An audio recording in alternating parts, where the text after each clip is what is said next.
I want to give you back something, and By the end of the school year, schools in New Brunswick will face an operational challenge because the government plans to reduce administration costs.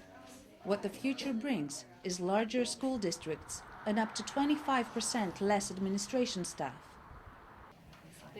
Up to 100 district employees will lose their jobs. The remaining 300 to 325 employees will have the bulk of work for a larger number of schools in larger areas. Clearly, this has been researched and there was consultation prior to the changes that are being made. But as with any change, it takes 3 to 5 years to realize and to evaluate and determine if it was the best decision. At this point, we're all going to work together to ensure that it is the best decision.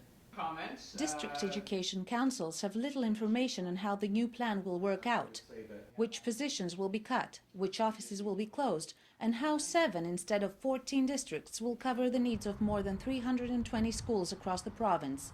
For example, the proposed new district for Fredericton will include schools from Oromocto and Woodstock up to Edmundston. Teachers are also concerned about how their work will be affected. There are going to be fewer district offices. Where are they going to be situated? How's that going to change my access to the support that I need? In terms of payroll or transportation, as a principal, you're in daily contact with someone at district office. So, that concern is there. And then the concern is, how is it going to affect schools down the road? The Department of Education said the cuts reflect a 15% decline in the student population in the past 10 years. As operation costs rise every year, New Brunswick can no longer afford to have twice as many districts as other Atlantic provinces. Minister of Education Jody Carr said $5 million will be saved every year, which will be invested in classrooms instead of administration. This isn't a traditional cost-cutting exercise, but a way that we can reinvent, be creative, and do better with the dollars we have. The Liberals expect to see more money put towards education instead of cuts. The Alward government had promised more teachers, more support staff, more curriculum support in the classrooms, and so far we have not seen that. Teachers also want to help decide how the money will be better spent.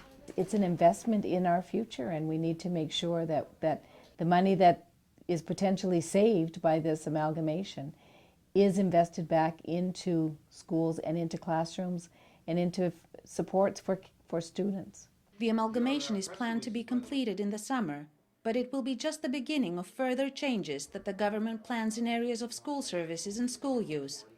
For Stu Journalism, I am Macedonia Kutsumbeli. Shannon, right.